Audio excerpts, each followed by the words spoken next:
முறைகேடு வழக்கில் விஜய்க்கு எதிராக உயர் நீதிமன்றத்தினுடைய அதிரடி தீர்ப்பு. அதை பத்திய செய்தி உங்க கவனத்துக்கு வந்தா வந்துச்சா? நேற்று முழுக்க ஊடகங்கள், சமூக வலைதளங்கள் முழுக்க விஜய் விஜய் விஜய்னு ஒரே விஜயனுடைய அந்த செயல் வீரர்கள் கூட்டம் ஃபுல்லா அதான் ஆக்கிரமிச்சு இருந்துச்சு. நீங்க பார்த்திருப்பீங்க. ஆனா உங்க கண்ணுக்கு தப்பிய ஒரு செய்தி இருக்குது. முறைகேடு வழக்கு ஒன்றில் விஜய் இன்றைக்கு பீதியில் இருக்கிறார். காரணம், உயர் நீதிமன்றத்தில் நடந்த விசாரணை. அந்த விசாரணையினுடைய மிக முக்கிய அம்சங்கள், அதனுடைய தீர்ப்பு இன்னைக்கு விஜய பீதிக்குள்ளாக்க காரணமாக இருக்க போகிறது. அதான் சிக்கல். அதான் நம்ம இன்னைக்கு இந்த வீடியோல விரிவாக பேச இருக்கின்றோம். பலரும் கவனிக்க தவறிய ஒரு முக்கியமான செய்தி. இந்த வீடியோவை நீங்க மிஸ் பண்ணிடாதீங்க, முழுமையாக பாருங்கள். உண்மையை உறக்க சொல்ல போகிறது இந்த காணொளி என்று சொல்லிவிட்டு வீடியோக்குள் செல்வோம். அனைவருக்கும் வணக்கம். இது தமிழ் கேள்வி. மீண்டும் உங்களை சந்திப்பதில் மிக்க மகிழ்ச்சி. நான் செந்தில் வேல்வீச்சு. தமிழ் கேள்வி மறக்காம சப்ஸ்கிரைப் செய்து பாருங்கள், உங்கள் பேராதரவை தாருங்கள் என்று கேட்டுக்கொண்டு, விஜய் மீதான அந்த முறைகேடு வழக்கு விசாரணை, அவர் அதுக்கு ஸ்டே வாங்கி வச்சிருந்தார். அவர் மீது ஒரு முறைகேடு வழக்கு இருந்துச்சு. அது எல்லாத்தையும் நான் டீட்டெயிலா சொல்றேன் வீடியோக்குள்ள. அந்த முறைகேடு வழக்குக்கு ஸ்டே வாங்கி வச்சிருந்தார். அந்த ஸ்டே அது ஒரு குறிப்பிட்ட காலம் வரைக்கும் தடை வாங்கி வைத்திருந்தார். அதன் பிறகு மீண்டும் உயர் நீதிமன்றத்தில் விசாரணை நடைபெற்றது 2 days பிஃபோர். அந்த விசாரணையில மிக முக்கியமான அம்சங்கள் இருக்கின்றன.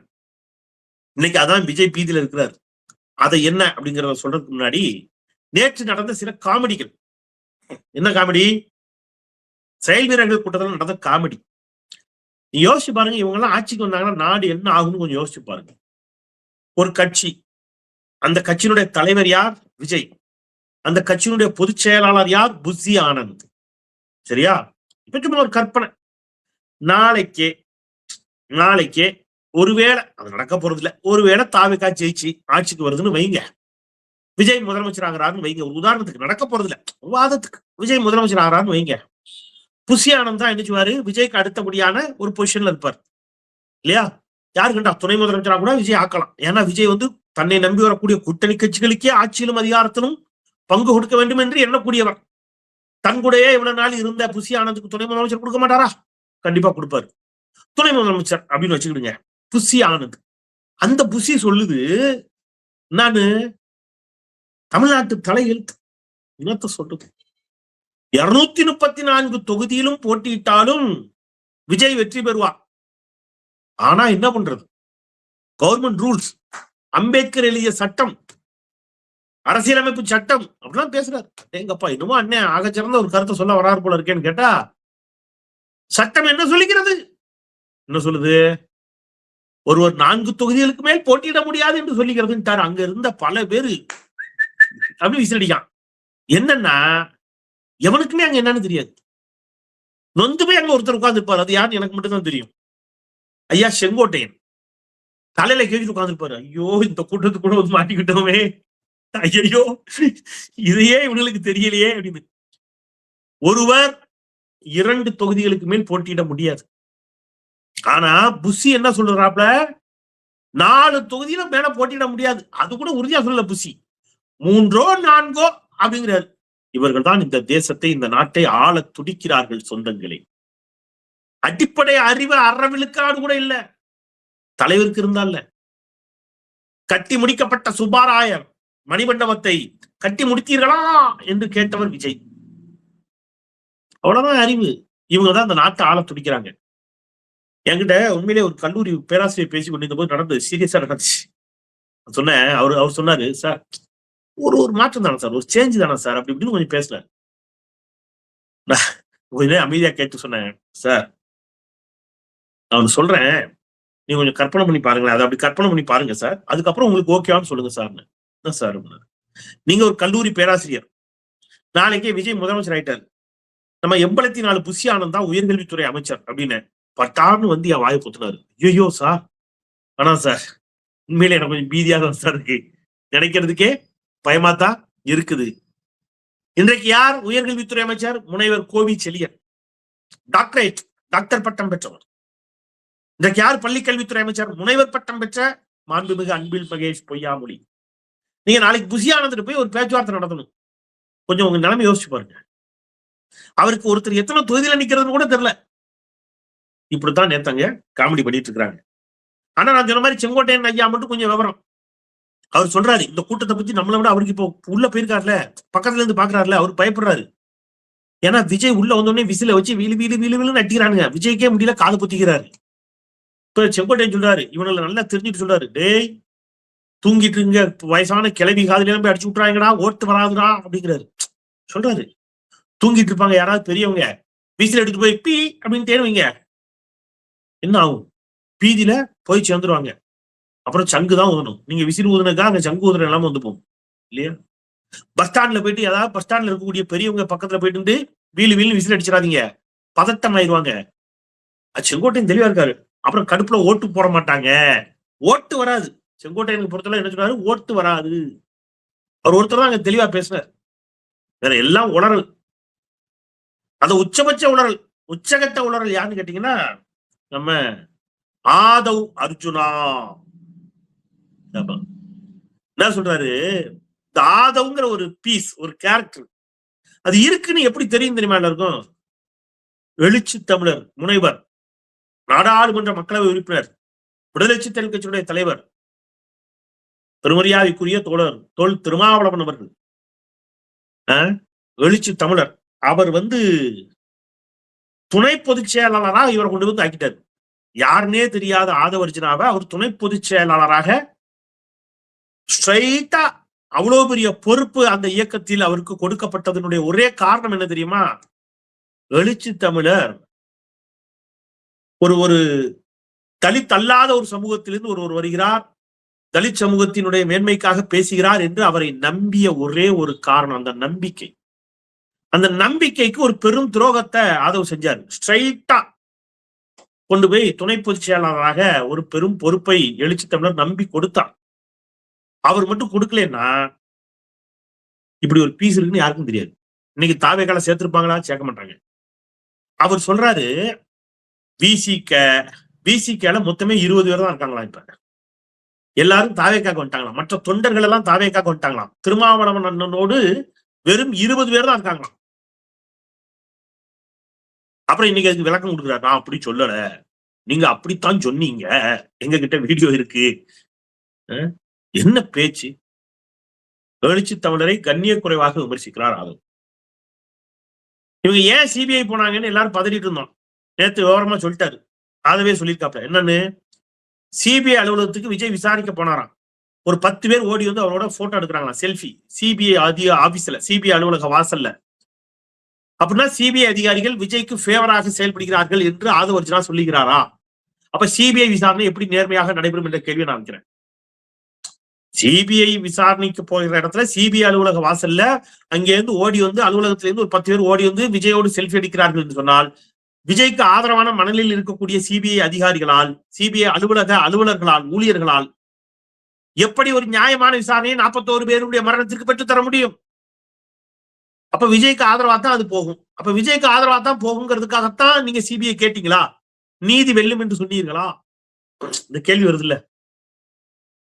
இப்ப ஒன்றிய அரசினுடைய, பாஜக ஆட்சி செய்யக்கூடிய ஒன்றிய அரசினுடைய ஏஜென்சிஸ், முகமைகள் எல்லாம் விஜய்க்கு ஆதரவாக இருக்கின்றன. நான் சொல்லல, ஆதவ அர்ஜுனா சொல்றாரு. அதைத்தான் நாங்களும் சொன்னோம். என்ன சொன்னோம்? பாஜகவின் ஒரு முகம், பாஜகவின் ஒரு ஏஜென்ட், பாஜகவின் ஒரு அணி தாவேகா விஜய்னு சொன்னோம். நம்பல. நேத்து ஆதவ் சொல்லிட்டாரு. என்னன்னு, தேர்தல் ஆணையம் எங்களுக்கு எப்படி விசில் சின்னம் கொடுத்தது? தேர்தல் ஆணையத்தில் இருக்கக்கூடிய அதிகாரி விஜயின் ஃபேன், விஜயின் ரசிகர் அப்படின்னு யாரு சொல்ற? ஆதவ். அதுதான் நாங்களும் சொல்றோம். இப்ப என்னன்னு, தேர்தல் ஆணையம், சிபிஐ எல்லாமே விஜய்க்கு ஆதரவாக செயல்படுகிறது. காரணம், நீங்க பாஜகவின் ஆள். போதுமா? இப்ப ஆதவ அர்ஜுனா ஒப்புதல் வாக்குமூலம் கொடுத்துட்டாரா? இனியாவது நம்புங்க, இனியாவது நம்புங்க. இப்ப திடீர்னு இதுக்கு இடையில நேற்று அப்படி போற போக்குல லேசா அதிமுக விமர்சித்திருக்கிறார். அதிமுக விமர்சித்தவுடன் அதிமுக திடீர் ரோஷம் வந்துருச்சு. அவங்களுக்கு கொஞ்சம் சால்ட் போட்டு சாப்பிடறாங்கன்னு நினைக்கிறேன். ஆனா எடப்பாடி பழனிசாமி செய்த வரலாற்று துரோகம் பாருங்க. 41 பேர் மரணம் அடைந்த போது விஜயை காப்பாற்றுவதற்கு ஓடோடி வந்தார் இந்த எடப்பாடி பழனிசாமி. துள்ளியும் வெட்கமின்றி தாவேகா கொடி பறக்குது, கூட்டணி கன்ஃபார்ம்னாரு.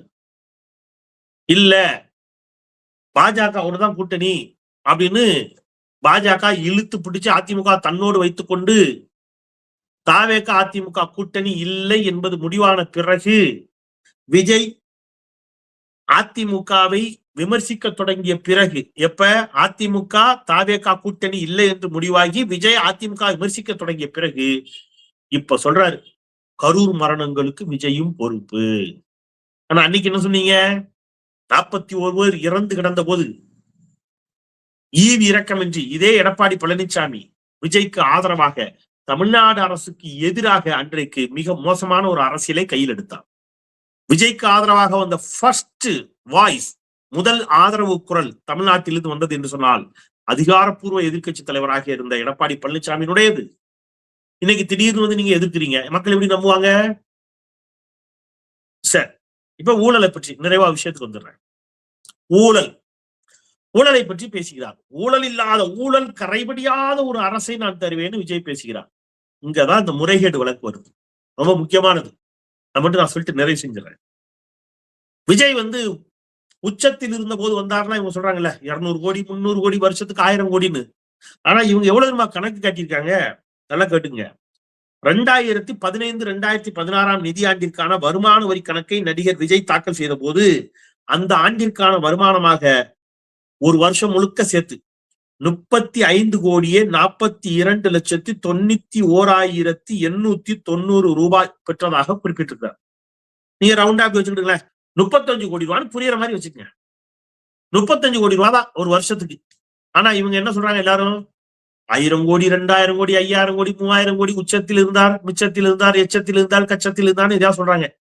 அப்ப 35 கோடி ரூபா தான் சம்பாதிச்சிருக்காரு. ஒண்ணு 35 கோடி ரூபா தான் சம்பாதிச்சிருக்காருன்னு ஒத்துக்க, அல்லது நிறைய சம்பாதிச்சாரு, கணக்கு தப்பா காட்டணும், 35 கோடி தான் காட்டணும், ஏமாத்தணும் நாட்டை தேசத்தை அப்படின்னு ஒத்துக்க. இப்ப வருமான வரித்துறை போய் சோதனை போடுகின்ற பொழுது புலி திரைப்படத்தினிடம் புலின்னு ஒரு திரைப்படம், நீங்க பிரமாதமான திரைப்படம், அப்பா சூப்பர் டூப்பர் ஹிட். ஆமா, பிச்சுக்கிட்டு போச்சு. எங்க சீக்கிரம் தியேட்டர் விட்டு பெட்டிக்கு போயிடுச்சு, ஓடாத படம். நீங்க விஜயனுடைய பல படங்கள் பிளாப் தான். நீங்க பிளாப்பான படங்களுடைய பட்டியல் நான் உங்களுக்கு ஒண்ணு தர்றேன். அவ்வளவு பிளாப், அவ்வளவு படம் பிளாப். அந்த புலி திரைப்படத்திற்கு 15 கோடி ரூபாய் வாங்கி இருக்கிறார் யாரு? விஜய். அதை வந்து வருமானத்துல காட்டல அப்படின்னு வருமான வரித்துறை பிரச்சனை பண்ணுது. இந்த 15 கோடி ரூபாய் எங்க அப்படின்னு அவங்க வீட்டுல இருந்த கைப்பற்றப்பட்ட ஆவணங்களின் மூலம் வருமான வரித்துறை இந்த ஆவணங்களை எல்லாம் சோதனை செய்து நீங்க வருமானத்தை ஏமாற்றி இருக்கிறீர்கள், முறைகேடு செய்திருக்கிறீர்கள் என்று சொல்லி 1.5 கோடி ரூபாய் அபராதம் போடுது. எவ்வளவு? 1.5 கோடி ரூபாய். பீக் உச்சத்தில் இருக்கக்கூடிய நடிகர் 1.5 கோடி ரூபாய் கட்ட வேண்டியதானே? கட்ட மாட்டார். பீக்ல இருப்பாரு, உச்சத்துல இருப்பாரு. இந்த நாட்டிற்காக வரி கட்ட சொன்னா கட்ட மாட்டார், வருமான வரி கட்ட மாட்டார். சொகுசு கார் வாங்குவார், காருக்கு வரி கட்ட சொன்னா கட்ட மாட்டார். தான் சம்பாதித்த வருமானத்திற்கும் வரி கட்ட மாட்டார், ஏமாற்றுவார். தான் வாங்கிய லக்ஸரி காருக்கும் வரி கட்ட மாட்டார், ஏமாற்றுவார். ஆனா இவர் நாளைக்கு முதலமைச்சர் ஆயிட்டா நாட்டுக்கு நல்லது செய்வாராம், நம்ம நம்பணும். இப்ப 1.5 கோடி ரூபாய் அபராதம் போடுது இன்கம் டாக்ஸ். இந்த 1.5 கோடி ரூபாய் கட்ட மாட்டேன்னு ஐயா எங்க போறாரு? நீதிமன்றத்துக்கு போறாரு. நீதிமன்றம் ஒரு இடைக்கால தடை விதிக்கிறது. அதன் பிறகு மீண்டும் வருமான வரித்துறை இல்ல அவர் மனுவை தள்ளுபடி பண்ணுங்க, அவர் ஃபைனை கட்ட சொல்லுங்கன்னு நீதிமன்றத்துல இறுதிக்கட்ட விசாரணைக்கு நீதிமன்றத்தை அணுகின்ற பொழுது இறுதிக்கட்ட விசாரணை நடைபெற்று இப்பொழுது தீர்ப்பு முடிவாகி தீர்ப்பு தேதி குறிப்பிடப்படாமல் ஒத்தி வைக்கப்பட்டிருக்கிறது. இதுல ரொம்ப சுவாரஸ்யம் என்னன்னு சொல்றாங்க, அதான் முக்கியம். இதுல இவங்க வாதிட்ட வாதம் தான் ரொம்ப முக்கியம். என்ன வாதம் அப்படின்னு கேட்டீங்கன்னா, விஜய் தரப்பு என்ன வாதிட்டது தெரியுமா? ஐயா நாங்க எந்த முறைகேடு செய்யல, நாங்க வந்து வருமானத்தை மறைக்கல, அப்படி சொல்லல. அப்படித்தானே சொல்லணும். நாங்கள் வருமானத்திற்கு சரியாக வரி கட்டி இருக்கிறோம், நாங்கள் எந்த இடத்திலும் வருமானத்தை என்ன செய்யல, மறைக்கவில்லைன்னு சொல்லணும். அப்படி சொல்லல. மாறா என்ன சொல்றாங்க, 2015 2016 ஆண்டு காலத்தில் நாங்க வரி கட்டலைன்னு சொன்னா அதை வந்து எப்ப ஃபைன் போட்டுக்கணும் தெரியுமா? 2019 ஜூன் 30 முன்பே எங்களுக்கு ஃபைன் போட்டு வாங்கியிருக்கணும் எங்க கிட்ட இருந்து. 2019 ஜூன் மாசத்துக்கு முன்னாடி வாங்கியிருக்கணும். ஆனா இவங்க எங்களுக்கு ஃபைன் போட்டது 2022ஆம் ஆண்டு. லேட்டா ஃபைன் போட்டிருக்காங்க. லேட்டா ஃபைன் போட்டது நியாயமா இவருக்கு நல்லது, யாருக்கு? விஜய்க்கு. லேட்டா ஃபைன் போட்டாங்க. லேட்டா ஃபைன் போட்டதுனால இந்த வழக்கை தள்ளுபடி பண்ணிருங்க, நாங்க கெட்ட மாட்டோம். நல்லா இருக்குல்ல இது? யோக்கியமானா ஜம்ப தூக்கி உள்ள வை. விஜய் தரப்பு என்ன வாதிட்டு இருக்கிறது? தமிழ் கேள்வி சொந்தங்களே, உலக நாடுகள் முழுவதும் இருந்து இதை பார்த்துக் கொண்டிருக்கூடிய தமிழ் சொந்தங்களே சிந்திக்கணும். விஜய் தரப்பு என்ன வாதிட்டது நீதிமன்றத்துல? வருமானத்தை மறைக்கவில்லை என்று வாதிடவில்லை. மிகச்சரியாக வருமான வரி செலுத்தி இருக்கிறோம் என்று சொல்லவில்லை. மாறாக எங்களுக்கு அபராதம் போட்டாங்க, ஆனா அபராதத்தை கொஞ்சம் லேட்டா போட்டாங்க, அதனால இது செல்லாது, இத தள்ளுபடி பண்ணுங்க, இதை ரத்து பண்ணுங்கன்னு வழக்கு. இப்ப நீதிபதி தீர்ப்பை தேதி குறிப்பிடாமல் ஒத்தி வைத்திருக்கிறார். தீர்ப்பு விரைவில் வெளியாகும். அது என்ன தீர்ப்பு நம்ம வரும்போது பார்ப்போம், பார்த்து தெரிந்து கொள்வோம். நீதிபதிக்கு தான் தெரியும். ஆனா ஒண்ணு, இப்ப நான் என்ன சொல்றேன், ஜெயலலிதா தண்டிக்கப்பட்டாங்க, ஞாபகம் இருக்கா? மறைந்த முதலமைச்சர் அம்மையார் ஜெயலலிதா அவர்கள் தண்டிக்கப்பட்டார். எந்த வழக்குல? வருமானத்திற்கு அதிகமாக சொத்து குவித்த வழக்கு, ஊழல் வழக்கு. அதாவது நீங்க என்ன வருமானம் வாங்குறீங்களோ அதை விட அதிகமா நீங்க சொத்து சேர்த்திருந்தீங்கன்னா, நீங்க வாங்கின வருமானத்திற்கு நீங்கள் கணக்கு காட்டி வரி கட்டலைன்னா அதுவும் ஊழல். இப்போ இமாலய ஊழலை செய்திருக்கிறார் யாரு? விஜய். பல நூறு கோடி வருமானத்தை வாங்கி கொண்டு சில கோடிகளை வருமானமாக பெற்றதாக ஊரை ஏமாத்தி, அதுக்கும் கூட முறையாக வரி கட்டாம அபராதத்தையும் கெட்ட மறுத்து இந்த நாட்டிற்கு ஒரு பெரும் துரோகத்தை இழைத்திருக்கிறார் விஜய். இந்த விஜய் தான் நேத்து பேசுறாரு, நான் வந்தால் ஊழலை ஒழிப்பேன். எங்க ஒழிச்சு வைப்பீங்க? வீட்டுக்குள்ளையா? எனவே நாட்டோரே நல்லோரே சிந்தியுங்கள். சினிமா நடிகர்கள் நல்லா ஜாலியா டான்ஸ் ஆடுவாங்க, நம்மள என்டர்டைன்மெண்ட் பண்ணுவாங்க, அதுக்கு நம்ம கிட்ட இருந்து காசு வாங்கிக்கிறாங்க. நம்ம தான் காசு கொடுக்குறோம், நம்ம கொடுக்குற காசுல தான் அவங்க வாழ்றாங்க. நாம கொடுக்குற காசுல நம்மள என்டர்டைன்மெண்ட் பண்றாங்க, அவ்வளவுதான். 10 ரூபாய்க்கு கூட 10 ரூபா கொடுத்து நீங்க பாக்குறீங்க ஆர்வத்துல முதல் நாள், அவ்வளவுதான். பாத்துட்டீங்களா, சந்தோஷமா கை தட்டிங்களா, வந்துருங்க. திருப்பி பார்க்கணும்னு ஆசை இருக்கா? சன் டிவிலயோ விஜய் டிவிலயோ சி தமிழ்லயோ அவர் படத்தை போடுவாங்க, பாத்துக்கலாம், அவ்வளவுதான். ஆனா அதுக்காக கூட்டு கொண்டு நடுவீட்டுல உட்காந்து உங்க வீட்டு எழுதிப்பீங்களா? அவர் பேருக்கு எழுதிக்க மாட்டீங்க. ஒரு நடிகர் உங்களை என்டர்டைன்மெண்ட் பண்றாரு, ஒரு நடிகை உங்களை என்டர்டைன்மெண்ட் பண்றாங்க அப்படிங்கிறதுக்காக அவர்களை அழைத்து வந்து வீட்டிற்குள் வைத்து உங்கள் சொத்துக்களை அவர்களுக்கு எழுதி வைக்க மாட்டீர்கள். அது போலத்தான் நடிகரை என்டர்டைன்மெண்ட் பண்றாங்கன்னா அதோட அனுப்பிடணும். பார்த்துட்டு அவரு நாடால அழைத்து வரக்கூடாது. இந்தாங்க, நீங்க நாட்டையே ஆளுங்க, நீங்க சூப்பரா டான்ஸ் ஆடுறீங்க, உங்களுக்கு எவ்வளவு ஃபேன்ஸ், இந்தாங்க நீங்க தான் நாளையில இருந்து முதலமைச்சர் அப்படிலாம் சொல்லக்கூடாது. அதோட பெரிய முட்டாள்தனம் வேற ஒண்ணும் இல்லை அப்படின்னு சொல்லிக்கிட்டு, இந்த வரும் 2026 தேர்தல் முடிவுகள் அதை உறக்க சொல்லட்டும். தமிழ் சமூகம் அறிவார்ந்த சமூகமா அல்லது திரை கவர்ச்சியின் பின்னால் ஓடக்கூடிய புரிதலற்ற சமூகமா என்பதை உலக நாடுகளே கண்டறிவதற்கு காத்திருக்கின்றன. 2026 தேர்தல் முடிவுகளுக்காக தமிழ் சமூகம் அறிவார்ந்த சமூகம். திரைத்துறையில் ரசிப்போம், ஆனால் நாடாள அனுமதிக்க மாட்டோம் என்பதை உறக்க சொல்லக்கூடிய விதத்தில் 2026 தேர்தல் முடிவுகள் அமையட்டும் என்ற ஒரு உறுதிமொழியை ஒவ்வொருவரும் எடுப்போம் என்று சொல்லி, மீண்டும் ஒருமுறை தமிழ் கேள்வி சப்ஸ்கிரைப் செய்து பாருங்கள் என்று கேட்டு விடைபெறுகின்றேன். குரலற்றவர்களின் குரலாய் நான் செந்தில். நன்றி.